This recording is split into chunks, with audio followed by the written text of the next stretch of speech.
Indo-British Advanced Pain Clinic, Noppimayam Surgery Duram. For appointments 9155515563. నమస్కారం, welcome to I dream. ధర్మ మార్గం with Vijitha కార్యక్రమానికి స్వాగతం.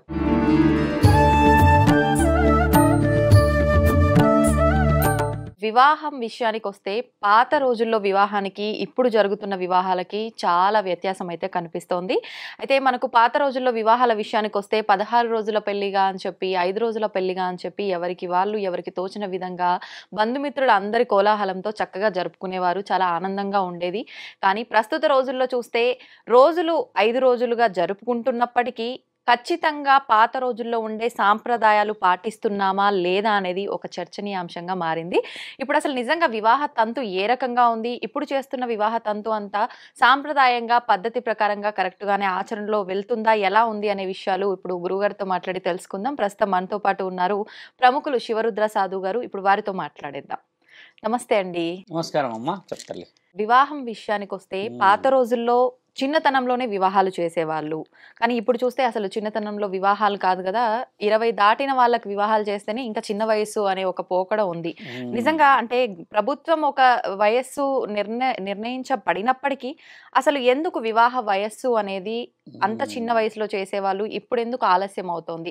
అప్పుడు అంటే చిన్న వయసులో చేసినా ఏ మెచ్యూరిటీ లేకపోయినా కూడా అప్పటి వాళ్ళు చాలా చక్కగా కలిసి ఉన్న వాళ్ళని చూస్తున్నాం. ఇప్పుడు అంతా తెలుసుకొని మంచి మెచ్యూరిటీ వచ్చిన తర్వాత ఇప్పుడు వివాహాలు జరిగినప్పటికీ ఇప్పుడు విడాకుల సంఖ్య ఎక్కువగా ఉంటుంది. ఏంటి దాని ఆంతర్యం ఏంటంటారు? మంచి బలమైన ప్రశ్న. మనం ఎలా మాట్లాడచ్చు అంటే అమ్మా, యాక్చువల్లీ మీరు అన్న ప్రశ్నలో ఒక విషయం బలంగా ఏమనొచ్చు అంటే, యువత ఎక్కడ మిస్యూజ్ అవుతున్నారు. మీరు అడిగిన అంతరార్థం పెళ్ళి విషయం వచ్చినప్పుడు ఇప్పుడున్న ఫుడ్ హ్యాబిట్స్ పక్కన పెడదాం. చాలామంది ఏమంటారంటే హై డైట్ వల్లనో లేకపోతే కొన్ని కంటామినేటెడ్గా తినడం చేతనో బాడీలో చేంజెస్ వస్తాయన్నాయి అని అంటున్నారు. అదొక 10% 20% అనుకుంటే ద వే ఆఫ్ థింకింగ్, ఆ సెన్స్ బాగా పని చేయించేలా చేస్తున్నారు. అంటే నేత్రంతో ఆనందం, మొబైల్సే కానీ కంప్యూటర్సే కానీ ఏదైనా కూడా ఎవ్రీథింగ్ ఫైండ్ అవుట్ అవుతుంది. కానీ మనస్సాక్షి ఫైండ్ అవుట్ అవ్వట్లేదు. అందులో బాగా గుర్తుపెట్టుకోండి, ఒక ఆడపిల్ల మనస్సాక్షి అప్పట్లో 16వ ఏట మొదలయ్యేది. 16వ ఏటంగే ఆవిడ గారు ఇప్పుడు ఓనీల ఫంక్షన్ చేస్తున్నాం కదా, 13, 12 సంవత్సరాలప్పుడు అప్పుడు 16 ఇయర్స్కి అయ్యేవాళ్ళు. వాళ్ళు ఈ 16 సంవత్సరాలలో ఉన్నప్పుడే వారు ఇప్పుడు అనుకుంటున్న ఈ పెద్ద మనిషి కార్యక్రమాలే కానీ రజస్వల కార్యక్రమాలు కానీ 16వ సంవత్సరమే అయ్యేది. బాగా గమనించాల్సిన విషయం ఇది. ఇప్పుడు 13, 12 కావడానికి గల మొట్టమొదట వెపన్ మీరు అన్నట్టుగా కళ్ళు అన్నీ కనబడిపోతున్నాయి కదా. కాబట్టి ఆ వయసు చిన్నగా అయిపోయినప్పుడు, థింకింగ్ ఓవర్గా అయిపోయినప్పుడు లోపల ఆర్గాన్స్ అనేటివి హెవీగా పనిచేస్తాయి. That is called internal discussion. ఆ ఆర్గాన్స్ ఏమైతే అంటమ్మా, 16వ సంవత్సరానికి రావాల్సిన ఆ గడియ వీరు బలవంతంగా దాన్ని తీసుకురావడానికి చేసే ఆ ప్రయత్నం అని చెప్పవచ్చు. అంటే మనం నికాసుగా చెప్పాలంటే ఇప్పుడు థింకింగ్ ఓవర్గా అయిపోయి న్యూరలాజికల్ సిస్టమ్ డిస్టర్బెన్స్ అవుతాయి కదమ్మా. ఆ విధంగా కూడా చాలా మంది ఈ మధ్య కాలంలో జరుగుతున్నారు స్త్రీల విషయం. అయితే మీరు అన్నట్టుగా అమ్మా, 16వ సంవత్సరంలో అయిన ఆ అమ్మాయికి కరెక్ట్గా 11 రోజులు మనం మంగళ స్నానాలు చేయించడము, వడి నింపడము, తర్వాత మిగతా కార్యక్రమాలు చేస్తారు. మీకు తెలుసా అమ్మ, శాసన గ్రంథంలో ఒక చోట ఏమి రాసిందనంటే 16వ సంవత్సరంలో ఆడబిడ్డకి అంటే ఈ పెద్ద మనిషి కార్యక్రమం అయినప్పుడే బ్రహ్మ మరో రాత రాస్తాడు ఆవిడకి. అందుకని ఒడి నింపుతారు. ఒడి ఎందుకు నింపుతారు? ఒక ముత్తైదు కాదు ఆవిడ, అలానే ఒక ఘనకార్యాలు చేసిన ఒక స్త్రీ కాదు, చిన్న జీవితమే కదా. ఇప్పుడు మరో జీవితానికి ఏ విధంగా శరీరం సహకరిస్తుంది అనేది, ఒడి ఎలా నింపితే ఆవిడ జీవితం అలా ఉంటుంది అని అంటారు. ఇప్పటికి కూడా మీరు గమనించండి, ఒక ముత్తైదులతోనే ఒడి నింపిస్తారు, ఒక 2-3 పిల్లల్ని కన్న వాళ్ళతోనే ఒడి నింపిస్తారు, కొంచెం పెద్దగా కుటుంబాల్లో బాగా బతికి ఉన్న వాళ్ళతోనే ఒడి నింపిస్తారు. ఎవరు పడితే వాళ్ళు యూత్ వచ్చి నిల్చుంటా అంటే పెద్దవాళ్ళు కొంచెం గట్టిగా చెప్పి జరుపుతారు. దానికి ముఖ్యమైన ఉద్దేశం ఏంటంటే అమ్మా, ఒక స్త్రీ ఆ 11 రోజులు జరిగే ఆ రక్తస్రవం ఎంతటి బలంగా జరిగితే శరీరంలో ఉన్న మార్పులు అంత స్థితిని అనుభవించగలవు. ఎలా దాని అర్థం కూడా చాలా మందికి తెలియాలి. పండ్లు చూడండి, 11 రకాల పండ్లు పెడతారు, వంటలు 11 రకాలు పెడతారు, ఇంకా వాళ్ళు చేసే పిండి పదార్థాలు 11 రకాలు పెట్టి మేనమామలు మేనత్తల ద్వారానే ఆ కార్యక్రమం జరుగుతుంది. ఇదొక విషయం. రెండోది, పెద్దవాళ్ళు ఇలా ఆ అమ్మాయికి సంబంధించిన విషయాలు చేసేటప్పుడు ఏమో పెద్దవాళ్ళు ఉంటారు, కానీ శుభకార్యానికి అమ్మాయి విషయం వచ్చేసరికి ఏమో ఈ వరుసలు వస్తారమ్మా. ఇలా వచ్చినప్పుడు ఏం జరిగేదంటే ప్రకటన ఇచ్చినప్పుడు ఏం చేసేవాళ్ళంటే ఊరిలో ఉన్న పెద్ద మనుషులంతా వచ్చి ముఖ్యముగా ఈ అమ్మాయికి సంబంధించిన విషయం చూసేవాళ్ళు. ఎందుకు వేరే ఊరికి ప్రకటన పోయేది, అసలు వేరే ఊర్లోకి ఎందుకు ఈ అమ్మాయిని ఇచ్చేవాళ్ళంటే ఆ ఊర్లో ఉన్న వ్యక్తులైనా ఈ ఊర్లో ఉన్న వ్యక్తులైనా ఒక తంతు ద్వారానే పెళ్లి చేసుకోవాల్సిన కార్యక్రమం ఉండేది. ఇప్పుడు మన దగ్గర కూడా వేరే ఊరు వాళ్ళు, అక్కడ ఉన్న వాళ్ళు, ఇక్కడ ఉన్న వాళ్ళు చేసుకునేవాళ్ళు. ఒక నానుడు ఏముందంటే అమ్మ, మన దగ్గర 7 ఋషివర్యులు ఉన్నారు. మీకు తెలిసిందే, నేను గతంలో మనం మధ్యలో ఒకసారి మాట్లాడాము, ఆపేసాము. ఒక మునీశ్వరుడు ఏం చేశాడంటే అమ్మ, ఆయన గారు 15 మంది భార్యలను పెళ్లి చేసుకొని 15 మందికి ఒక్కొక్కళ్ళకి 10-12 మంది పిల్లలు అన్నా కూడా 150 మంది అవుతారు. అలా జరిగిన సందర్భంలో పెళ్లి అనే విషయం వచ్చేసరికి మన వాళ్ళలోనే మన వాళ్ళలోనే చేసుకోకూడదు, వరుస ఒకటే అని అన్న ఆ ఆలోచన వచ్చినప్పుడు వేరే ఊరి నుంచి తెచ్చుకుంటే గోత్రం కలవదన్న ప్రకటన కూడా ఇచ్చారు. మన దగ్గర 7 ఋషులలో మొదటి ఋషువు గారు చేశారన్నారు. ఆయన గారి పేరు మీకు అన్ని వివరణ మళ్ళీ చెప్తాను ఒకప్పుడు. అయితే ఈ ఆడపిల్లకి పెళ్లి సంబంధం వచ్చినప్పుడు, తీసుకొని వచ్చినప్పుడు వాళ్ళందరూ వచ్చి చేస్తున్న ఆ ప్రక్రియలో ఇప్పుడు ముఖ్యంగా తెలుసుకోవాల్సింది ఈ ఫేస్ అట్రాక్షన్. మీరు చర్మానికి సంబంధించింది కానీ రక్తానికి సంబంధించింది కానీ 16వ ఏట 11 రోజులు కూర్చున్నప్పుడు హ్యూజ్గా డిఫరెన్స్ వస్తాయి. పింపుల్సే కానీ ఇంకేదైనా రావచ్చు చర్మం మీద. స్త్రీ గురించి మాట్లాడుతూ ఉన్నాం. అప్పుడు ఏం చేసేవాళ్ళంటే అమ్మ, ఈ అమ్మాయికి 11వ రోజు నుంచి మొదలు పెడితే 5 రోజులు ఖచ్చితంగా రాసేవాళ్ళు ఆ పసుపు. కేవలం పసుపే రాయకపోయేవారు, దాంట్లో కళ్ళమంద వేసి రాసేవాళ్ళు. తర్వాత తేనె వేసేవాళ్ళు. ఇప్పుడు మనం అంటాం కదా నులుగు పిండి అని అంటారు కదా, ఇవి 4 కలిస్తే నులుగు పిండి అవుతుంది. అలా పెట్టి చేసే ఆ స్నానం చాలా పవిత్రంగా చేసినప్పుడు ఇక్కడ నుంచి ఈ ఫేస్లో ఇక్కడ పై వరకు ఒక మొటిమ కూడా ఉండకుండా కాంతివంతంగా ఉంటుంది. స్త్రీలు ముఖ్యంగా ఇప్పుడు కూడా చాలా మంది ఊర్లో చేస్తారు. అలా చేసిన స్త్రీని ఈవిడ పెళ్లి కూతురు అని గుర్తుపట్టేవాళ్ళు. ఈ 5 రోజులు ఏం చేస్తారు స్వామి? సహజంగా మీరు చెప్పిన దాన్ని బట్టి ఈ 11 రోజుల కార్యక్రమం అయిపోయిన తర్వాత 11 రోజుల కార్యక్రమం అయిపోయి మంగళ స్నానాలు అయిపోయి ఇప్పుడు ఓనీ ఫంక్షన్స్ అంటాం కదమ్మా, అది అయిపోయిన తర్వాత ఇంకా పెళ్లి కార్యక్రమం ఆ 12వ రోజు నుంచి మొదలు. అంటే 5 రోజులకి అప్పటి నుంచి మంగళ స్నానాలు చేయించడానికి ఈ పసుపు కుంకుమలు వాడడం వల్ల ఆవిడ చర్మాన్ని కాపాడడానికి మాత్రమే వాడేవాళ్ళు దీన్ని. మళ్ళీ ముఖ్యంగా ఇది కొంచెం డీప్గా వెళ్ళి చెప్తే 16 సంవత్సరాల ఒక స్త్రీ జీవితం మొత్తం తెలుసుకునేలా పెద్ద మనుషులు కూర్చొని కొన్ని వివరణ చెప్పేవాళ్ళు. ఏం వివరణ చెప్పేవాళ్ళు తెలుసా అమ్మ? 5 పతివతల గురించి చెప్పేవాళ్ళు.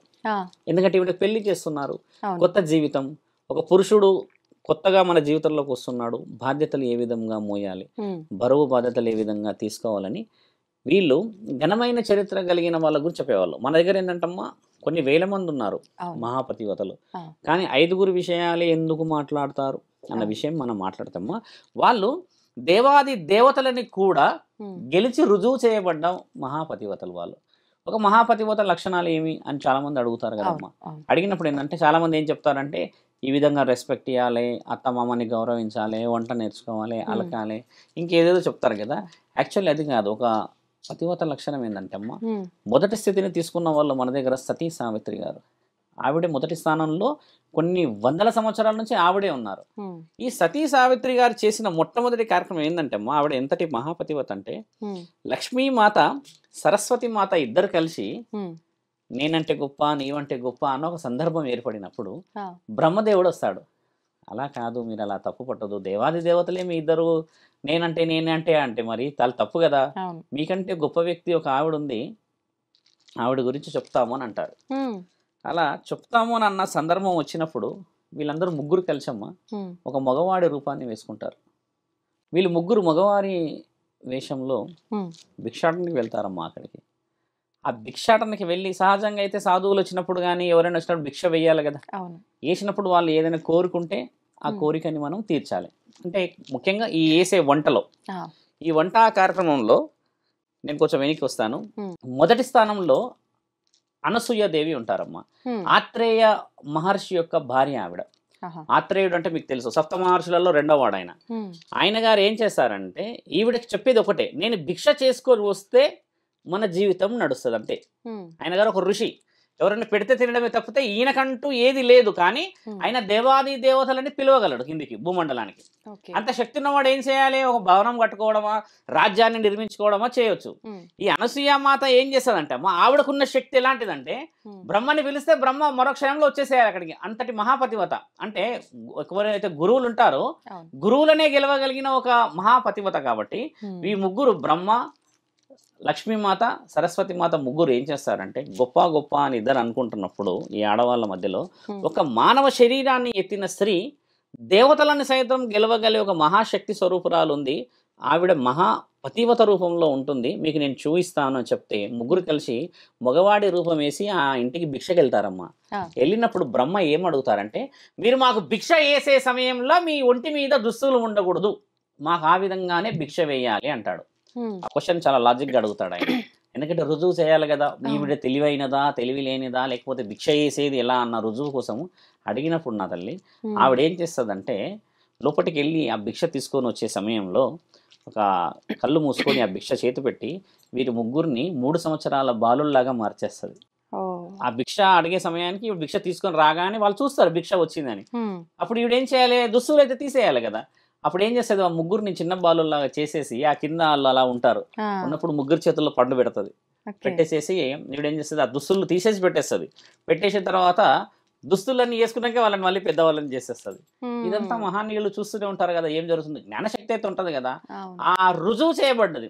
అప్పుడు వాళ్ళు ఏం అడుగుతారంటే, మీరు ఇంత స్థితిని అనుభవిస్తున్నారు కదా, మేము మీకు ఏదైనా చేయాలన్న ఒక దృక్పథంతో వచ్చాము అని అంటే ఆవిడ అడిగిన మాట ఏం తెలుసా అమ్మ, నా భర్త పవిత్రముగా చేసే ధర్మ కార్యక్రమం చేస్తే చాలు, మీరు ఇలాంటి పరీక్షలు నన్ను పెట్టి అవమానపరచకండి. ఆత్రేయుడు అంటే సప్తమహా ఋషులలో 2వ స్థానాన్ని గెలిచిన మహానీయుడు ఆయన. ఆత్రి మహాముని అంటాడు ఆయన్ని ఆత్రమహా, ఆయన 2వ వాడు. అలాంటి స్థితిగతుల్లో ఉన్న నేను రాజభోగాలతోనే ఉన్నా. ఎందుకంటే నా భర్తే నాకు రాజభోగం. ఆయన దగ్గర నేనున్నా. ఆయన ఎన్నో విధాలుగా పాఠాలు చెప్పడమా, గుణగానాలు నేర్పించడమా, ఋషి పరంపర ఇవ్వడమా అనేది ఆయన చేతిలో ఉంది. ఉన్న గుడిసెలో నేను తృప్తిగా ఉన్నాను అంటారు తల్లి. ఇప్పుడు ఇలా అన్న తర్వాత 2వ స్థానంలో ఉన్నది ఎవరు తెలుసా అమ్మ? చాలా మందికి సుపరిచిత ఆవిడ, పాండవుల భార్య. ఇప్పుడు ద్రౌపది విషయం ఎలా స్ట్రాంగ్ వచ్చిందంటే మన వాళ్ళని అడిగే క్వశ్చన్ చాలా భయానకంగా ఉంటుంది. ద్రౌపది 5గురిని చేసుకుంది, అలా ఎలా ఆవిడ పతివత అయింది? ఈ క్వశ్చన్ చాలా లాజిక్ గా మాట్లాడితే అమ్మ, ద్రౌపది అమ్మ ఒక జన్మలో పెళ్లి కాని వయసు అంటే 20 ఏళ్ళు 25 ఏళ్ళు అయినా పెళ్లి కాదు అని మహాశివుడిని తపస్సు చేస్తుంది ఆవిడ. తపస్సు చేసి చేసి చేసి చేసి శివుడు ప్రత్యక్షమవుతాడు. చెప్పండి విషయం ఏమిటమ్మా అని అన్నప్పుడు, నాకు పెళ్లి కావాలి, నాకు పెళ్లి కావాలి, నాకు పెళ్లి కావాలి, నాకు పెళ్లి కావాలి అని ఇదే అడుగుతుంది. 5 సార్లు అంటది ఆవిడ. తండ్రి ఒక్కసారి కళ్ళు ఇలా తెరిచి, బహుముచ్చటగా అవుతుంది నీ పెళ్లి వచ్చే జన్మలో అని చెప్పి వెళ్తాడు. ఆ 5 సార్లు అడిగినప్పుడు తండ్రి తదాస్తు అన్నాడు కాబట్టి ఈ జన్మలో 5గురిని పొందుతుంది ఆవిడ. అది కూడా పొందే విషయం మనకు తెలిసిందే. ఒక రాజ్యానికి సంబంధించిన విషయంలో స్వయంవర ప్రకటనలో అర్జునుడు వెళ్ళి తీసుకొని వచ్చిన తర్వాత తల్లి ఏమంటుంది, కుంతిమాత పంచుకోండి అని అన్నప్పుడు గౌరవార్థంగా ఆవిడ సంసారానికి సంబంధించిన విషయాలు వివరణలు అన్ని తీసుకుపోతుంది. ఇక్కడ చాలా మంది తెలుసుకోవాల్సింది, ఆవిడ మహాపతివత ఎలా అయిందని ఇప్పుడు కూడా అడుగుతామ్మా. ఆవిడ ఒకరి విషయాన్ని ఒకరికి ఎప్పటికీ చెప్పలేదు. ఆవిడ ఒక కుటుంబంలో ఉన్న 5గురు దగ్గర ఉన్న ఆ జీవితాన్ని ఏ రోజు కూడా బహిర్గతం చేయలేదు. ఆవిడకున్న నియమం కూడా అదే. ఇప్పుడు మనమే పురుషులం అడుగుతాం, ఏదైనా ఫంక్షన్కి పోతే ఫంక్షన్ ఎలా జరిగిందని అంటాం కదా. అలాంటిది 5గురిని పెళ్లి చేసుకున్నప్పుడు మరి ఆ ఇల్లు ఎలా ఉందని అడగడం సహజమైన మాటే. కానీ అలాంటి విషయాన్ని కూడా అత్త మాటకి గౌరవాన్ని ఇచ్చి ఆవిడ 5గురితోని జీవితాన్ని చాలా బలంగా చూసి అంత పెద్ద యుద్ధాన్ని మనం చేసిన మహాభారత యుద్ధంలో ముఖ్యమైన పాత్ర ఆవిడది. మీకు కూడా తెలిసిందే. ఇప్పుడు ద్రౌపది వస్త్రాధారణ అనే విషయాలు ఉన్నాయి, శ్రీకృష్ణుడు ఈ విధంగా ఉన్నది. రాఖీ పండుగ వచ్చింది ఆవిడ వల్లే. మీకు తెలుసా అమ్మ? రాఖీ పండుగ వచ్చింది ద్రౌపది మాత వల్లే. ఎవరికి తెలియదు అది. రాఖీకి బట్ట ఎందుకు కడతారు తల్లి? ఇక్కడ మనం క్లాతే కడతాం. యాక్చువల్లీ ఈ స్టైల్ రాఖీలు కావు మన దగ్గర ఉండేటి, ఈ క్లాత్ తోనే ఉండేది ఒకప్పుడు. ఆ క్లాత్ తోని చేసి దాన్ని మెరవడమా ఇంకేం చేయడం ఒకటి. తండ్రి యుద్ధ సన్నాహాలు చేస్తున్నప్పుడు శ్రీకృష్ణుడు నేర్పిస్తున్నప్పుడు ఈ అమ్మ ఒక్కసారి చూసి తండ్రి ఇది ఇక్కడ వేలు తగ్గుతుంది, వేలు తెగగానే తండ్రి చాలా బాధపడతాడు. సడన్ గా వచ్చేసి చీర చింపింది, రక్తం కారుతూ ఉంటే ఆ నొప్పిని చూసి కట్టేసింది ఒక స్త్రీ ఎంతటి ఆ ఆలోచనలో ఉంటుంది కదా అని చెప్పి తండ్రి ఏం చేస్తాడు, ఆమెకు మాటిస్తాడు, నువ్వు కట్టిన ఈ చిన్న నులుగు పోగు ఒకరోజు నిన్ను కాపాడే స్థితి వచ్చినప్పుడు నన్ను దాటి ఎవరు రారు అని చెప్తాడు. అదే ఆ వస్త్రంలో తండ్రి ఇలా నించొని వేస్తాడు. ఆ మాట ఇచ్చినప్పుడు ఆవిడని జూదంలో ఏదో విషయం జరిగినప్పుడు తక్కువ అంచనా వేస్తారు కదా, అలా పుట్టినది మన రాఖీ పండుగ. నేను చెప్పి పెట్టాను గతంలో. ఆవిడ అయిపోయిన తర్వాత అమ్మ ఇప్పుడు మూడో స్థితిలో ఉన్నది ఎవరు తెలుసా తల్లి? చాలా మందికి తెలుసు. సతీ సావిత్రి అంటే వట సావిత్రి వ్రతం అని మీరు ఆడవాళ్ళు చేస్తారు, గుర్తుందమ్మా? నార్త్ సైడ్ లో వట అంటారు దాన్ని. మన దగ్గర అంటే సతీ సావిత్రి వ్రతం అని చెప్పి చాలా మంది చేస్తారు. ఈ సౌభాగ్యవతులు చేస్తారు. ఈవిడ గారు చేసిన ఘనకార్యాలకి ఆవిడకు వచ్చిన బిరుదు అది. ఈ నార్త్ సైడ్ ఎక్కువ పాటిస్తారు. మన దగ్గర ఈ సావిత్రమ్మకు సంబంధించిన విషయాలు తక్కువ శాతంగా ఉంటాయి. ఈ సావిత్రమ్మకు సంబంధించింది ఏం జరిగింది గొప్ప, బాగా గమనించి ఆలోచించాలి. ఈ సావిత్రమ్మ ఎవరు అసలు? అరుంధతి మాత రెండో జన్మల సావిత్రి అనమాట. మొదట అరుంధతి మాత ఏం చేశారు మీకు తెలిసింది, నేను గతంలో చెప్పాను. అరుంధతి నక్షత్రాన్ని చూయిస్తారు, నక్షత్రం రాత్రి సమయంలో. అంటే ఆవిడ ఏం చేశారంటే అమ్మ, ఒకరోజు చెలికత్తెలతో వెళ్తూ ఉంటుంది. ఈ అడవిలో రాజులైతే రాణులైతే చూస్తుంటారు కదా, వెళ్ళినప్పుడు ఒక వీరుడు కట్టెలు కొడుతూ ఉంటాడమ్మ అక్కడ కూర్చొని. చూడ్డానికి ఒక రాజులా ఉన్నాడు ఆయన, కట్టెలు కొట్టడం ఏమిటి? మళ్ళీ ఇద్దరు తల్లి తండ్రి ఉన్నారు, వాళ్ళకి కళ్ళు లేవు అని ఆరా తీస్తే ఆయన గారు వచ్చేసి ఒక రాజ్యం కోల్పోయిన రాజు ఏమీ తోచని స్థితిలో ఉండి న్యాయమని ధర్మమని నమ్మిన వాళ్ళందరినీ నమ్మి మోసపోయిన ఒక వీరుడు అని చెప్పేసి ఆవిడ ఒక మైండ్లో ఒక బోర్డు వేసుకొని వెళ్తుంది. ఆ మరుసటి రోజు స్వయంవరం ఉంటుంది ఈవిడ గారికి. స్వయంవరంలో అందరూ వస్తారు, ఇక వీరులుగా వాళ్ళ కండలు చూపించడం, వాళ్ళ తెలివి చూపించడం అవుతుంది కదమ్మా. ఎవరిని నచ్చదు ఈవిడ గారు. నచ్చని సమక్షంలో తెలివి ఉపయోగించి నాన్నకి చెప్తుంది, నాకు ఒక అతను నచ్చాడు, ఆయన గారు అక్కడ ఉన్నారు అని చెప్తే ఈయనకి చాలా కోపం వస్తుంది తండ్రికి. అదేంటి, ఇది రాజ్యానికి సంబంధించిన విషయం అమ్మ, నువ్వు యువరానివి, రేపటి రోజు పెళ్ళి అయితే మహారాణి అవుతావు ఈ రాజ్యానికి అని చెప్తే, లేదు లేదు నాకు ఒక వ్యక్తి నచ్చాడు అని చెప్తే ఆయన గారి గురించి ఆరా తీస్తే ఆయన గారు ఈ విధమైన ఒక సత్యవంతుడు, ఆ సత్యవంతుడు రాజు, ఆయన గారు వీరుడు, కాకపోతే సత్యం సత్యం అని చెప్పి జీవితం అంతా ఈ విధంగా నాశనం చేసుకొని అన్ని కోల్పోయాడు. అత్తమామలు బాగున్నారా అంటే వారిద్దరికీ కళ్ళు లేవు అన్న ఒక తరుణం మొదలవుతుంది. అప్పుడు ఆయన గారి సరే మన రాజ్యం తీసుకుంటే పెళ్లి చేస్తే ఆయన మంచోడు అవుతాడు కదా అని ఒక షరతు ద్వారా అందరు జాతకాలు తీపిస్తారమ్మా. తీపిస్తే ఆయన కరెక్ట్గా ఏ రోజైతే బ్రహ్మముహూర్తం పడుతుందో అప్పటి నుంచి 365వ రోజు చనిపోతాడని రాసి వస్తుంది అందులో. అంటే మరణం నీకు వివాహం అయినాక కరెక్ట్ గా 365వ రోజు మరణం ఉందని వస్తుంది. ఇప్పుడు తండ్రి పోయి ఇయ్యలేడు కదా, సంవత్సరం లోపే చనిపోతారంటే ఏ విధంగా అంటే అమ్మ ఈవిడ గారు కొంచెం మారం ఎక్కువ చేసి లేదు లేదు నేను అది చేస్తాను నేను ఇది చేస్తాను అని చెప్పేసి పోయి చేసుకుంటారు. చేసుకుంటే ఈయన గారు నేను చిల్లి గవ్వ ఇవ్వలేను, నన్ను అవమానపరిచారు అంటే ఈవిడ గారు వెళ్ళి పెళ్లి చేసుకొని అదే గుడిసెలో ఉంటే వారి దగ్గర ఈయన దగ్గరికి వెళ్ళేటప్పుడు ఒకటే వస్త్రం ఉంటుంది పైన, ఈ అమ్మ దగ్గర ఒక వస్త్రం ఉంటుంది. అప్పుడు ఇద్దరు కలిసి జీవితం చేసినప్పుడు ఒక 5 నెలలకు 6 నెలలకు అయితే వస్త్రాలు అయితే పాడైతాయి కదమ్మా, ఇద్దరికి కలిపి ఒకటే వస్త్రం ఉంటుంది.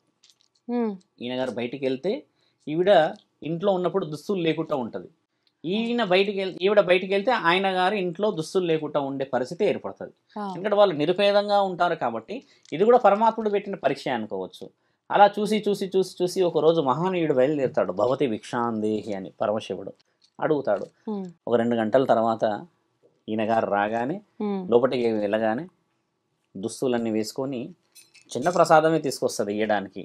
అప్పుడు తండ్రి చాలా ఆవేశంతో ఏమడుగుతారంటే, ఏమ్మా 2 గంటలు నించోబెట్టావే, ఏదో పంచభక్ష పరమాన్నాలు వండుతున్నావు అనుకుంటున్నాను నేను లోపట, నీవు వచ్చింది తీసుకొచ్చి పెట్టింది ఇదా అని అన్నప్పుడు ఆవిడ తల కిందికి పెట్టి క్షమించండి మమ్మల్ని, ఉన్నాయి ఒకటే దుస్తు, ఆయన గారు బయటికి వెళ్తే నేను లోపల ఈ విధంగా ఉంటాను, నేను బయటికి వెళ్తే ఆయన ఈ విధంగా ఉంటాడు అన్నప్పుడు మరి మీరు ఆ విషయం మాకు చెప్పవచ్చు కదా అంటే, మా పతి దేవులు రానంత వరకు మేము మాట కూడా ఇవ్వకూడదు అన్న ఒక గౌరవాన్ని వ్యక్తపరుస్తుంది అక్కడ. ఆ తెరిచినప్పుడు తండ్రి ఏం ఆలోచిస్తారంటే, ఆయన జ్ఞానంతోనే చూస్తాడు అసలు ఈవిడదేంది, ఈ సత్యకాముడి యొక్క జీవిత చరిత్ర ఏమిటి, ఈయన ఎన్నో సంవత్సరంకి ఎన్నో నెలలు చనిపోతాడు అన్ని చూసే పరమాత్ముడు రావడం చేత ఆవిడ ఇచ్చిన మెచ్చిన తెలివి భర్త లేని సమక్షంలో బయటికి కూడా రాలేదు. ఏదైనా సాహసం చేయవచ్చు, చేయలేని ఆ సమక్షంలో తండ్రి ఏం చేస్తాడు, ఆ భిక్ష తీసుకొని దీర్ఘ సుమంగళి భవాన్ ఆశీర్వాదం ఇస్తాడు ఆయన. ఈవిడకు ఉంది సంవత్సరంలోపు భర్త చనిపోతాడని. అలా కొన్ని విషయాలు జరుగుతాయి. తండ్రి అలా వెళ్ళిపోతాడమ్మా. వెళ్ళిపోయినాక సంవత్సరం తిరిగి అంటే ఆయన ఆయుష్ అంతవరకే ఉన్నా సంవత్సరం ఉన్నా తండ్రి మాట మార్చుకునే అవకాశం ఉంది ఆశీర్వాదం వల్ల. తండ్రి ఏమన్నాడు ఈవిడకి చెప్పేది ఏంటంటే దీర్ఘంగా సుమంగలి అని ఇచ్చి వెళ్తాడు. అవును. ఈవిడేం అడగదు ఏంటి ఎలా అని అడగదు. 365వ రోజు దిగుతాడు మహానీయుడు యముడు. ఇంకా ఆ దున్నపోతు మీద దిగి ఈయన తీసుకెళ్తాడు, భర్తని తీసుకెళ్ళినప్పుడు ఆయనతో పాటు ఈవిడ కూడా వచ్చేస్తుంటది వెనకాల, శరీరం వదిలిపెట్టేసి. అప్పుడు ఈయన గారు యముడు ఏమంటారంటే, అమ్మ ఆయుష్ మాత్రం ఆయనది, నీకు ఇంకా ముందుగా పరిపూర్ణ స్థితి ఉన్నది, మీరు ఆపవలెను, మీరు చెప్పితే వినాలి నా మాట, మీరు అలా రాకపోవడం చేతనే మీకు శుభం. ఈయన గారిది తీరిపోయింది, నేను నా యొక్క ధర్మాన్ని పాటిస్తున్నాను అని చెప్తున్నప్పుడు ఈయన చెప్పిన మాటలు వినదు ఆవిడ, ఈ సావిత్రమ్మ. అప్పుడు గట్టిగా నా రాజ్యం కోల్పోయినాము, నా పనిమిటి కోల్పోతున్నాను అన్న కొన్ని బాధ వ్యక్తపరిచినప్పుడు యముడు 2 వరాలు ఇస్తాడు ఆవిడకి. నీకు నేను 2 వరాలు ఇస్తానమ్మా, నీ పెనిమిటి లేకపోయినా నువ్వు బతకవచ్చు రాజ్యంలో అని చెప్తే ఆ వరాలు తీసుకుంటది ఈవిడ. ఒకటేమో అత్తమామలకి కళ్ళు రావాలని కోరుతుంది వరం, రెండోదేమో నా రాజ్యం నాకు తిరిగి రావాలని కోరుతుంది. 2 వరాలు తదాస్తు అనేస్తాడు ఆయన. అనేసే సమయానికి పొలిమేర దాటుతుంటారు వీళ్ళు, ఎందుకంటే ఒక లిమిట్ ఉంటుంది కదా ఊరికి గ్రామానికి. ఆ పొలిమేర దాటే సమయానికి ఒక ధర్మరక్ష వచ్చి పడుతుందమ్మా. అలాగా చాలా వెనకాల నుంచి గట్టిగా ఒక శబ్దం వినబడుతుంది, యమా అని. వినబడగానే తండ్రి ఒక్కసారి ఉలిక్కి పడతాడు, ఎక్కడి నుంచి వచ్చింది ఈ పిలుపు, మా తండ్రి పరమశివుడిదే కదా అని చెప్పేసి ఒక్కసారి పాశాన్ని ఇలా వదిలిపెడతాడు. మీకు గుర్తుకు లేదా, మేమిచ్చిన మాట ఆవిడకి దీర్ఘంగా సుమంగలిగా ఉండమని చెప్పాము, దేనికి చెప్పామనేది మీరు తెలుసుకోలేకపోయారా అని అంటే, లేదు తండ్రి ఈ విధముగా అయ్యిందంటే రాజ్యం లేని వాడి గుణగణాలను చూసి పెళ్లి చేసుకుంది ఆవిడ. అత్తమామలకి కళ్ళు కావాలని వాళ్ళ కోరికే కోరింది ఆవిడ, సొంతంగా ఏ కోరికలు కోరలేదు. నేను ఒక సాధువుని విచారణకు వచ్చినప్పుడు గౌరవాన్ని చూసి ఆవిడ యొక్క మహనీయమైన ఆలోచనలకి మెచ్చి ఈ విధముగా నేను ఆలోచించాను అన్నప్పుడు ఆయన గౌరవం ఇస్తాడు. ఇచ్చి ఏం చేస్తాడు, శరీరంలోకి వీళ్ళిద్దరిని మళ్ళీ రివర్స్గా పంపి వాళ్ళిద్దరికి ఇచ్చిన మాట ఏంటంటే, అమ్మ మీరు 18 సంవత్సరాలు ఈ యొక్క సతీ సావిత్రమ్మ ఎవరైతే ఉంటారో 18 సంవత్సరాలు వాళ్ళ నాన్న తపస్సు చేస్తే పుడుతుంది ఈవిడ. అంత మీ నాన్న ఎన్నో యాగాలు పూజలు ఎంతో చేస్తే పుట్టినావు నీవు, కానీ నువ్వు నిరూపించుకున్నావు నువ్వు ఒక నిజమైన స్థితి, ఒక స్త్రీది ఏంటి అని చెప్పి అన్న ఆ తరుణమే ఈరోజు చాలా మంది ఆవిడ మరో జన్మలో అరుంధతి లాగా కూడా పుట్టింది.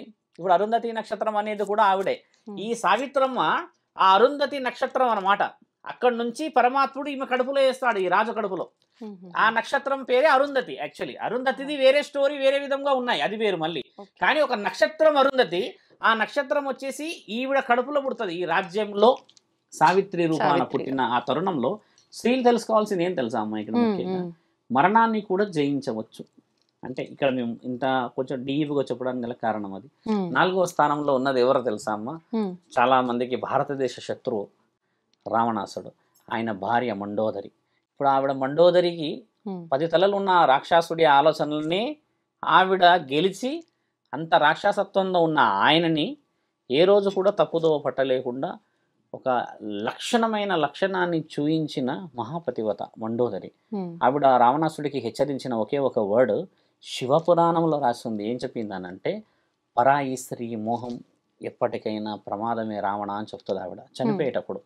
ఆయన మోహం పడలేడు. ఆయన ఏంది, చెల్లెని ఏదో చేశారు కైకేయిని అని చెప్పేసి, మా చెల్లెని అది చేస్తారా అని చెప్పి సీతామాతను చూసి తీసుకెళ్లిపోయాడు అనేది ఈ హిస్టరీ వేరే ఉంది. మళ్ళీ శూర్పణఖ ఏం చేస్తుందంటే, వాళ్ళిద్దరిని చూసి ఆ శరీరాన్ని చూసి మోహించడానికి వచ్చినప్పుడు వీళ్ళిద్దరూ తప్పించుకుపోయి ఆ ముక్కు కోసేస్తారు ఈ శూర్పణఖని. కోసేసిన తర్వాత ఈవిడెళ్ళి అన్నకు చెప్తే అన్న ఏం జరిగిందో కనుక్కోకుండా చెల్లే కదా అని భయానకంగా పరిగెత్తుకొస్తాడు. అదొకటే జరిగింది అక్కడ విషయం. తర్వాత నా ఇంట్లో ఉన్న ఆడవాళ్ళకి అవమానం చేసావని ఈయన అక్కడున్న ఆడవాళ్ళకి అవమానం చేయడానికి తీసుకెళ్తాడు. యాక్చువల్ ఉద్దేశం చరిత్ర ఎలా రాసబడి ఉంది మీరు చూసారా, స్త్రీ గురించి అని తప్పుగా అలా చేశాడని. కానీ ఇంతవరకు మన దగ్గర రామాయణంలో కూడా ఏం రాస్తుందంటే, రావణాసుడు సీతామాతని పూర్తిగా కన్నులు పైకి లేపి కూడా చూడలేడు అంటే ఇంతవరకు. అది కూడా రాస్తుంది మన దగ్గర, మట్టి ద్వారా తీసుకెళ్ళాడు ఆయన. అంటే అంటారు కదా స్వామీజీ, ఇప్పుడు రావణాసురుడు ఆమెను బలవంతంగా అంటే స్త్రీ వ్యామోహంతో తీసుకెళ్లాడు, కానీ ఆయన ఎన్నో జ్ఞానాలు చదివిన ఆయన కాబట్టి స్త్రీ యొక్క అనుమతి లేకుండా చూడొద్దు కాబట్టి చూడలేదు. స్త్రీ అనుమతి లేదు ఆయన ఏం చేయలేడు అనుకున్నాడు. అది న్యాయమైన వాడే కదా. ఆయన అక్కడ వరకు ఏం చేయలేడు. ఆయన అనుమతి తల్లి అయితే ఇక్కడ అలా చేసినట్టు మన దగ్గర దాఖలు లేవు. ఆయన చేసింది మట్టి ద్వారా తీసుకెళ్లిపోయి ఒక లంకలో పెట్టేశాడు. ఆయన దేవుడు. ఇప్పుడు శివతాండవం రాసింది రావణాసుడే కదమ్మా. ఈరోజు మీరు మేము అందరం వింటున్న పాట ఆయన గారు రాసిందే అది. ఆహాహా. ఆయన శివధనస్సు విజయధనస్సు పొందిన వీరుడు ఆయన. ఉమ్, ఆ విజయధనస్సుని ఆయనకి ఇచ్చిన వాళ్ళు జమదాగ్ని. ఉమ్, జమదాగ్ని అంటే ఎవరు తెలుసా తల్లి? ఉమ్. పరశురాముడి తండ్రి. ఇలా ఆహా. కొన్ని హిస్టరీస్ ఉన్నాయి. ఒకసారి శివధనస్సు విజయధనస్సు ఒకసారి వరంలో వస్తే ఉమ్, వాళ్ళకి విజయమే ప్రాప్తి, అంటే న్యాయంగా వదిలేయాలి. కానీ రావణాసుడు అన్యాయంగా ఉండేసరికి ఉమ్, మన రాముడి యొక్క బ్రహ్మాస్త్రం ఆయన మీద పనిచేసింది. బ్రహ్మ కంటే శివుడి యొక్క విజయధనస్సు చాలా గొప్పది. అలాంటిది శివుడి యొక్క విజయధనస్సే ఎన్నికి తగ్గిందంటే రావణాసుడు ఎక్కడున్నాడు? తప్పులో ఉన్నాడు. ఉమ్. తప్పులో ఉండడం చేత బ్రహ్మాస్త్రం ఆయన మీద పనిచేసింది. అంటే ఇక్కడ ధర్మాన్ని గురించని. ఓకే. అలా ఉన్న ఆ మాటలో చూసుకుంటే కొంచెం డీప్గా ఎందుకు చెప్తున్నా అంటే అమ్మా, ఉమ్, ఒక స్త్రీకి ఇవన్నీ ఇంత డీప్గా స్టోరీస్ చెప్పేవాళ్ళు మన దగ్గర, ఇంత స్టోరీలు చెప్పేవాళ్ళు ఉన్నారా ఈ రోజుల్లో? లేదండి. ఇప్పుడు మనం ఇప్పుడు ఛానల్లో కూర్చున్నాం తల్లి, చెప్తున్నాము, నీవు నేను మాట్లాడుకుంటున్నాం. ఉమ్, విషయ వివరణలు ఎంతమంది వింటారు ఇక్కడ? ఆ. ఎవరు వినరు. వినరు. 5గురు పతివతల గురించి మాట్లాడితేనే మన ఒళ్ళు ఈ విధంగా ముందుకు పోతాయమ్మా. ఉమ్, ఇప్పుడు అక్కడ ఉండి శరీరం అంతా లోకమంతా చూయిస్తున్న ఆడవాళ్ళకి ఏం చెప్పాలి మనం? పసుపు రాసుకొని ఒళ్ళంతా నీళ్ళతో తడుపుకొని అక్కడ శరీరాన్ని చూయించి that off to very near క్లోజ్గా తీసే వీడియోస్తోని ఉమ్, కెమెరా వాళ్ళు చూస్తారు. వచ్చిన వాళ్ళకి పెద్ద స్క్రీన్ వేస్తాం మనం, ఆ స్క్రీన్లో ఉన్న వాళ్ళు చూస్తారు, అన్నీ చూస్తారు. ఇది నేను ఎందుకు చెప్తున్నా అంటే అమ్మ, హల్దీ ఫంక్షన్ గురించి అని. ఉమ్, ఒక స్త్రీకి ఇవన్నీ చెప్పేటప్పుడు కనివాడేవాడే శ్రీరాముడిలా కనబడతాడు. ఉమ్, ఇక్కడ అది చెప్పటే అక్కడ ముఖ్య ఉద్దేశం అది. అక్కడ వచ్చేవాడు కామానికి మొదటి వ్యక్తి, వచ్చేవాడు మనసుకి మొదటి వ్యక్తి, ఉమ్, వచ్చేవాడు ఆమె ఊహకి మొదటి వ్యక్తి, వచ్చేవాడు కనబడే ప్రత్యక్ష దేవుడు. ఉమ్. ఇన్ని చెప్పేవాళ్ళు. పురుషుడికి ఏం చెప్పేవాళ్ళు మరి?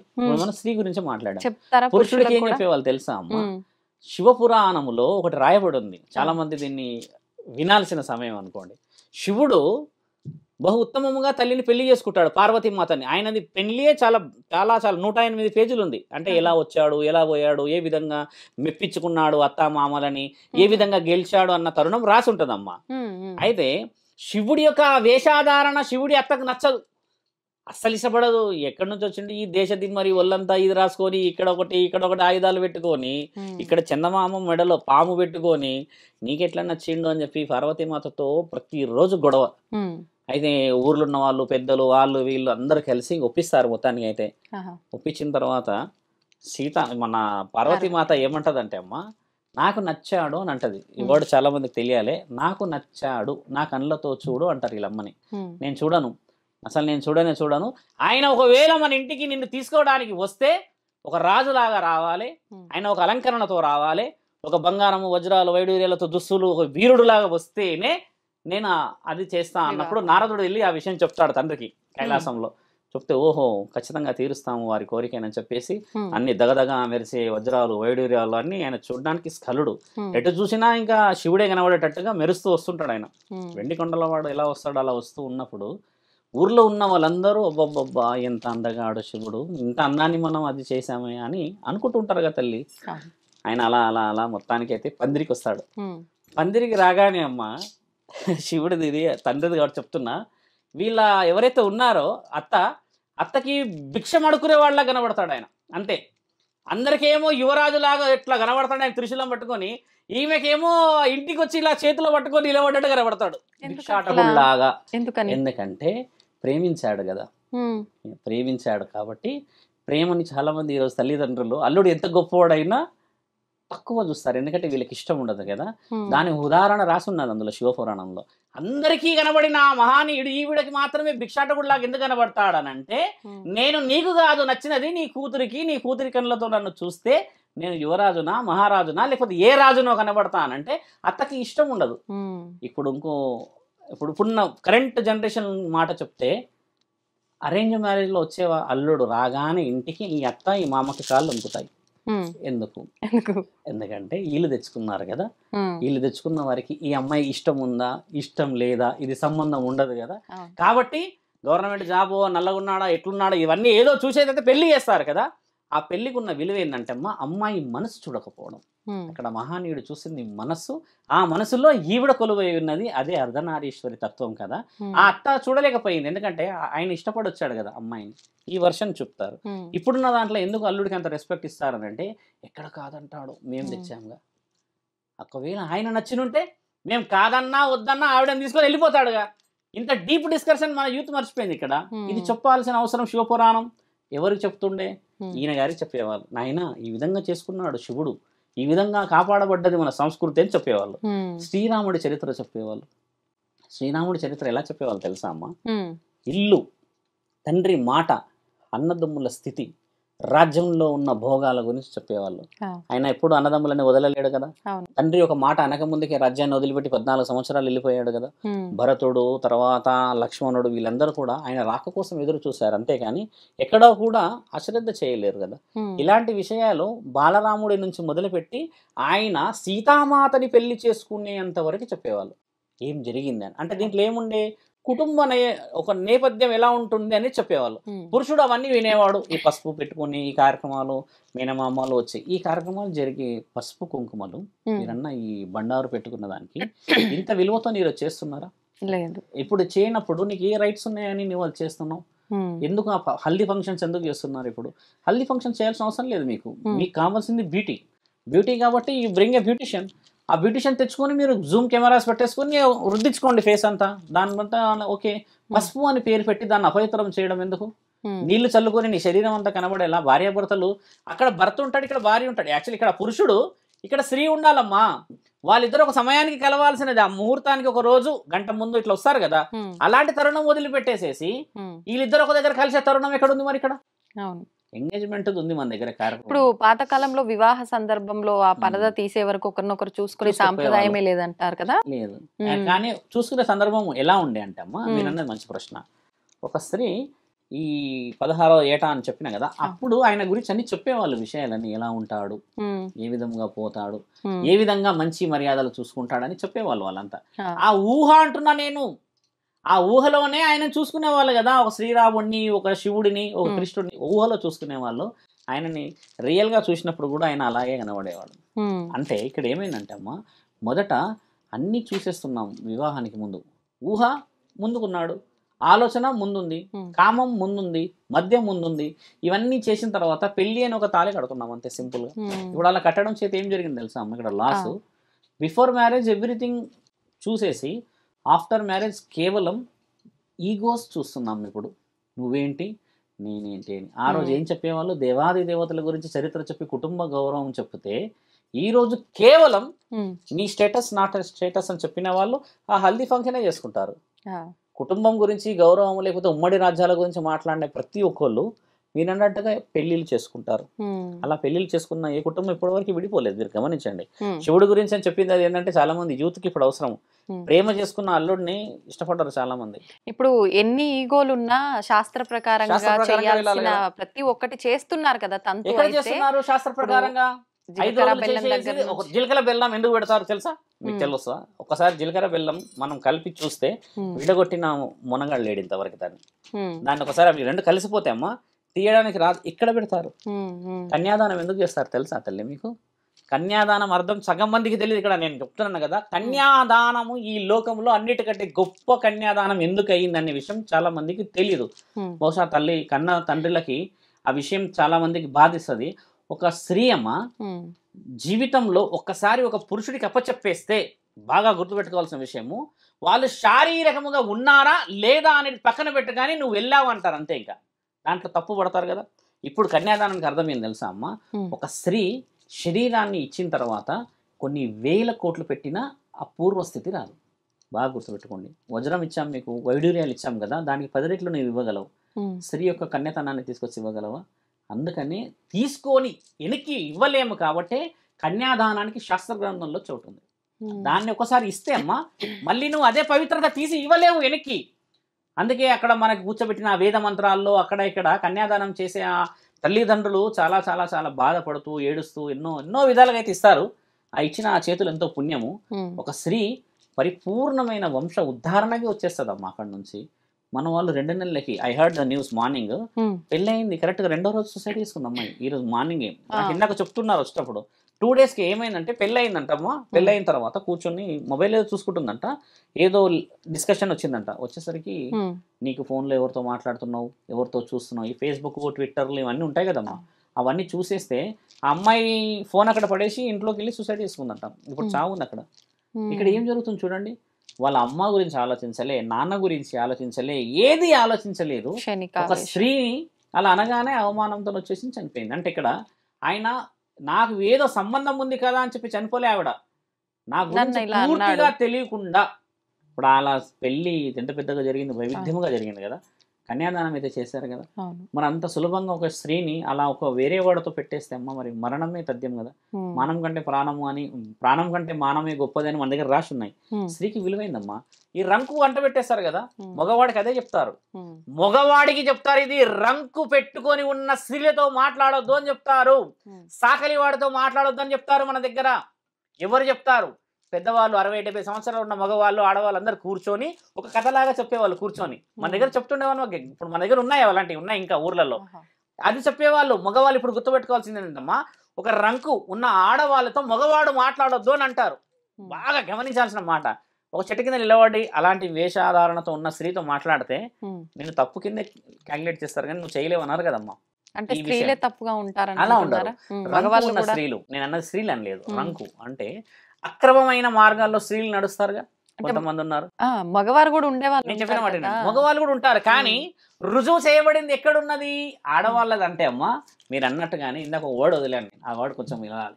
స్త్రీలే అలా ఉన్నారని ఎలా అంటారు గురువు గారు? మీరు అంటున్నారు కదా, పురుషుడు అలా ఉన్నాడు అని చెప్పడం అనేది చాలా తక్కువ శాతంగా ఉంది చరిత్రలో. ఒక మాట, ఇద్దరు పురుషుల దగ్గర 25 మంది పురుషులు ఉన్నా కూడా గొడవ రాదు. అదే ఒక స్త్రీతోని ఇంకో స్త్రీ కూర్చుంటే ఒక ½ అవర్ నుంచి 1 అవర్లో గొడవలు జరుగుతాయా? దానికి కారణం ఏంటంటే ఉన్నాయి లేని ఉన్నాయి అని చెప్పేస్తే వాళ్ళు నిజం అనుకుని నమ్మేసి వచ్చి కాపురాలు కూల్చుకుంటారు. పురుషుడైతే అలా చెప్పలేడు కదా, సందర్భాలు రావు కదా. నానుడి కూడా ఉంది కదా, ఇద్దరు ఆడవాళ్ళ కొప్పులు ఒక దగ్గర కూర్చోవని ఉందా అమ్మ? ఎందుకంటే ఈ ఆడవాళ్ళను అన్నట్టుగా స్త్రీలే తప్పు చేస్తున్నారంటే కానీ వాళ్ళే నాలుక చాలా పదునైనది అంటున్నాను. పురుషుడు కూడా తప్పుడు చేస్తున్నాడు. ఒక విధంగా చెప్పాలంటమ్మా, స్త్రీని డబ్బులు ఇచ్చేసి శారీరకంగా ఆలోచించిన వ్యక్తి ఆ స్త్రీ కంటే 1000 రెట్ల తప్పు మనిషి. ఎందుకంటే ఇంట్లో ఉన్న స్త్రీ, నీకంటూ ఒక జీవితం, ఇవన్నీ వదిలిపెట్టి వచ్చిన నువ్వు కూడా అపవిత్రమే కదా. కాకపోతే శాసన గ్రంథంలో ఉన్న విషయం స్త్రీ విలువ చెప్తున్నాం మీకు నేను. అలా ఉన్న వాళ్ళతోనే ఎందుకు మాట్లాడదు అని అంటే ఆవిడ అందరితోనే ఉంటుంది కదా తల్లి. పురుషుడు ఉంటారా స్వామి అందరంటే ఒక పురుషుడు 100 మందితో ఉన్నట్టు రుజువు లేదు ఎక్కడ. బాగా గుర్తుంది, మీరు అన్నట్టుగా ఉన్నాయి లింక్స్ ఉండొచ్చు, ఒక 2, 3, 10, 12, కానీ ఒక స్త్రీ వేష్య స్థితిలో ఉన్న వాళ్ళ యొక్క ఆలోచననే చాలా పెద్దగా ఉంటుంది కదమ్మా. అలాంటి డిఫరెన్సెస్ ఉంది కదా. అలాంటి విషయాలు చెప్పి చేసే పెళ్ళికి మీరు అన్నారు జీలకర్ర బెల్లం. ఆ జీలకర్ర బెల్లాన్ని పెట్టిన తర్వాత అమ్మ పానీగ్రహం చేస్తారు. ఇలా 2 చిట్కనేలు ఎందుకు పట్టుకుంటారు తెలుసా? చాలా మందికి తెలియాలి. చిట్కనేలు ఎందుకు? ఈ 2 బొటనవేలు పట్టుకోవచ్చు కదా, ఈ 5 ఏళ్లలో ఇదే స్ట్రాంగ్ కదా, ఇదే ఎందుకు పట్టుకుంటారు తెలుసా అమ్మ? ఒక భర్తకి ఒక భార్య అంటే భర్త ముందు నడుస్తుంటే వెనకాల ఉన్న స్త్రీ పట్టుకుంటుంది. మీరు బాగా గమనించండి, ఇలా గుంజుతున్నట్టు పట్టుకుంటుంది. దీని ముఖ్య ఉద్దేశం ఏం తెలుసా అమ్మా? ఎన్ని కష్టాలు వచ్చినా, ఎన్ని రాజ్యానికి సంబంధించిన దుఃఖాలు, నీవు ఎన్ని స్థితిగతులను అనుభవించి నాకు దక్కకుండా నన్ను కోల్పోయే స్థితి, నిన్ను నీవు కోల్పోయినా కూడా ఒక చిటికన వేలు సహాయంతోనైనా నిన్ను నేను లాక్కుంటాను వెనక్కి అని అర్థం. అది అంటే నేను నా బాధలన్నీ గెలుస్తా, నిన్ను నాతో పాటు తీసుకెళ్తా అని చెప్పి ఈ పతివతలకు చెప్పింది అదే కదమ్మా. ఇవన్నీ చెప్పిన తర్వాత ఈ పాణిగ్రహం అగ్ని చుట్టూ తినిపిస్తారు, ఎందుకంటే అగ్ని నిజమైనది కదమ్మా. అలా దాన్ని చుట్టూ తిరుగుతున్నప్పుడు చేసే ఆ 7 అడుగులకు ఉన్న విలువ పాణిగ్రహం చెప్పట్లేరు కదా ఈరోజు. పాణిగ్రహాన్ని గురించి చెప్పాలా? చాలా మంది చెప్పట్లేరు కదా. తలంబరాలు ఎందుకు వస్తారు?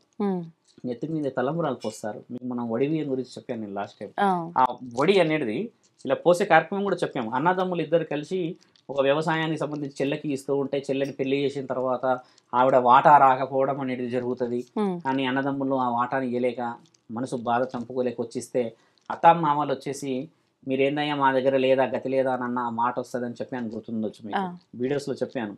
ఆ తర్వాత ఆ అత్త వాళ్ళకి ఇంట్లో తీవ్రమైన అనావృష్టి అంటే ఏమీ లేని స్థితిలో ఈ అన్నలే వచ్చి మళ్ళీ సహాయం చేస్తారు. మా చెల్లె దగ్గర మేము ఇచ్చే వాటా ఉందని చెప్పాను మీకు. తలంబ్రాలకు సంబంధించిన బియ్యానికి సంబంధించిన వడి నింపే కార్యక్రమం అలా వచ్చిందమ్మ మన దగ్గర. ఇందులో 3 సంవత్సరాలకి 2 సంవత్సరాలకి 1 సంవత్సరానికి వడి నింపుకుంటారు. కులదైవానికే కానీ ఎవరికైనా చేసుకోవాలి. వడి నింపకుండా ఉండకూడదు అనే విషయం ఎందుకు ఉంటుందమ్మా? 5 సంవత్సరాలు దాటితే బంధాలకి విలువ పోతుంది అని చెప్పేసి శాస్త్రం ఘోషిస్తుంది అనమాట. అందుకని 5 సంవత్సరాల నిండక ముందుకే వడి నింపే కార్యక్రమం చేయాలి. మళ్ళీ ఈ వడి ఎవరు నింపాలి తెలుసా అమ్మ? వరుసైన వాళ్ళనే నింపాలి. నాన్నలు కానీ, బాబాయిలు కానీ, అన్నలు కానీ వీళ్ళే నింపాలి. ఎందుకంటే వాళ్ళే పుట్టింటికి సంబంధించిన ఇంట్లోనే చేయాలి. అంతేగా మిగతా ఎక్కడ చేయకూడదు. దీని గురించి చాలా మంది ఆడవాళ్ళు చాలా అలుగుతారమ్మా, మా ఒడి నింపలేరు, మాకు బియ్యం పోయలేరు అని చాలా మంది గొడవలు కూడా పడి విడిపోయిన వాళ్ళు ఉన్నారు. చాలా మంది నా దగ్గరకు వచ్చి చెప్తారు కూడా. నేను వేరే మార్గాలు కూడా చెప్పి పెట్టాను అనమాట.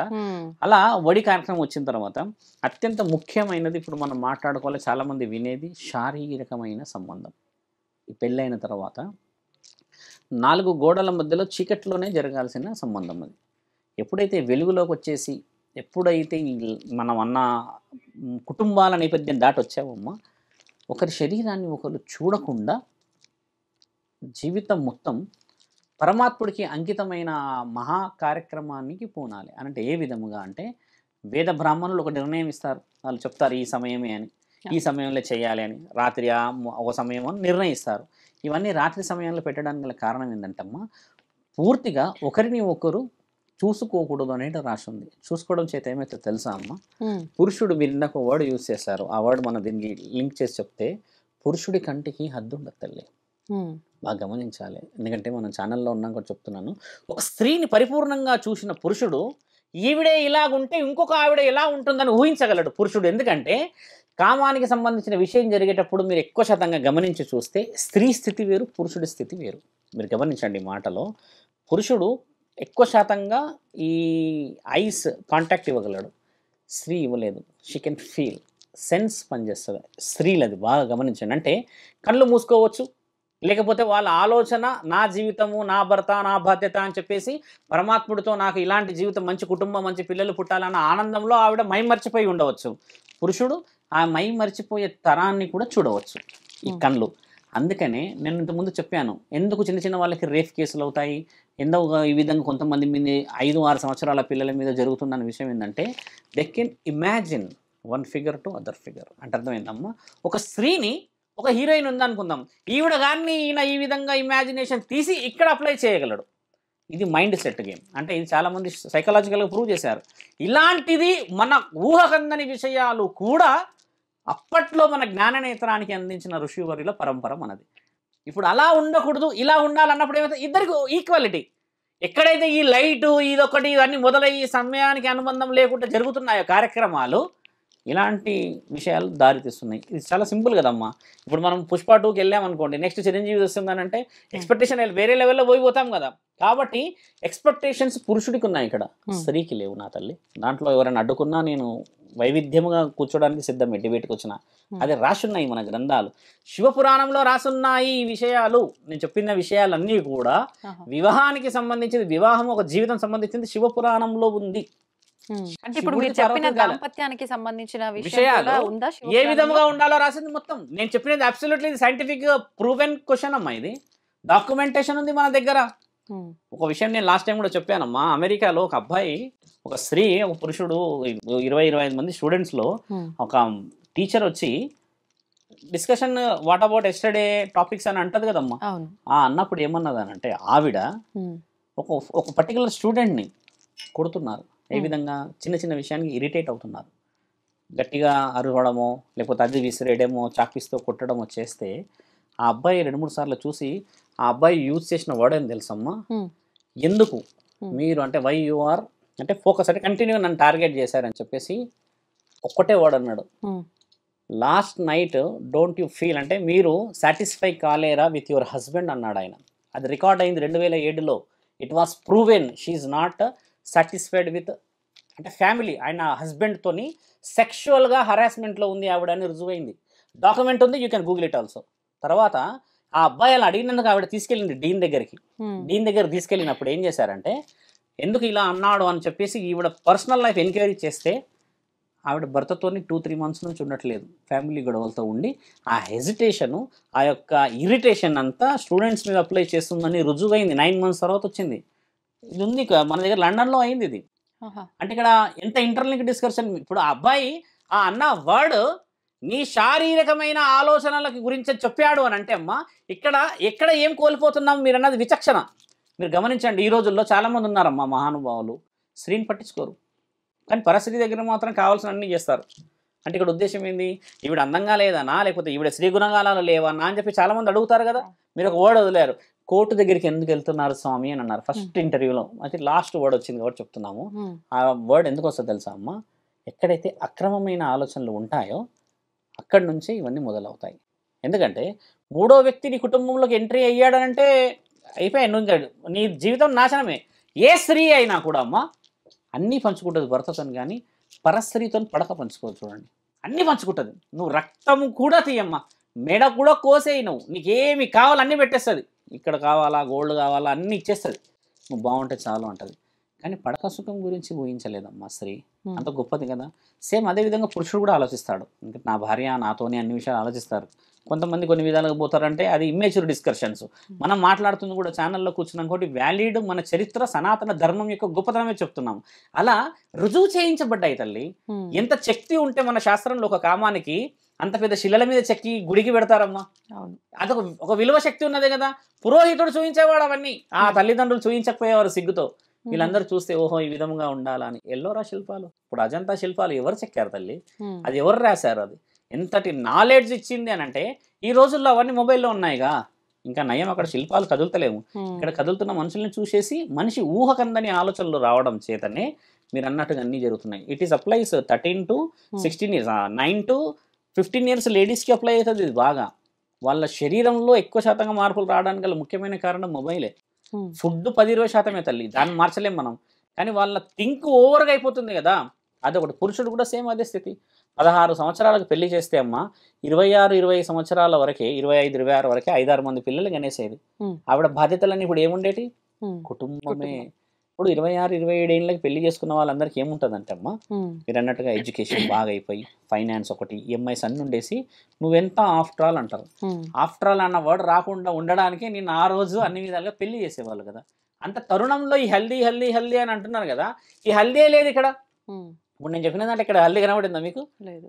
శాస్త్రానికి శరీరానికి సౌందర్యవతిలాగా ఉండాలని చెప్పేసి ఆ పెళ్లి పందిరిలో ఎవరు అంటే ఆవిడ పెళ్లి కూతురని కనబడేలాగా ఆ అందం చందం కనబడే, ఆ పసుపుకున్న విలువ కనబడేది. ఈ రోజుల్లో చూస్తున్నాం ఆ పెళ్లి కూతురు ఎవరు అని చెప్పేసి గుర్తుపట్టడానికి రావట్లేదు. అప్పుడు పసుపు పెట్టినప్పుడు ఆ కాంతి వేరే ఉండేది. ఇప్పుడు కొంతమంది పసుపు రాసుకొని వెళ్తే ఆ ఫంక్షన్స్లో ఈవిడని విచిత్రంగా చూస్తారు అందరూ. ఈవిడేందో మొత్తం రాసుకొని పోలేరమ్మలా వచ్చిందని చెప్పేసి.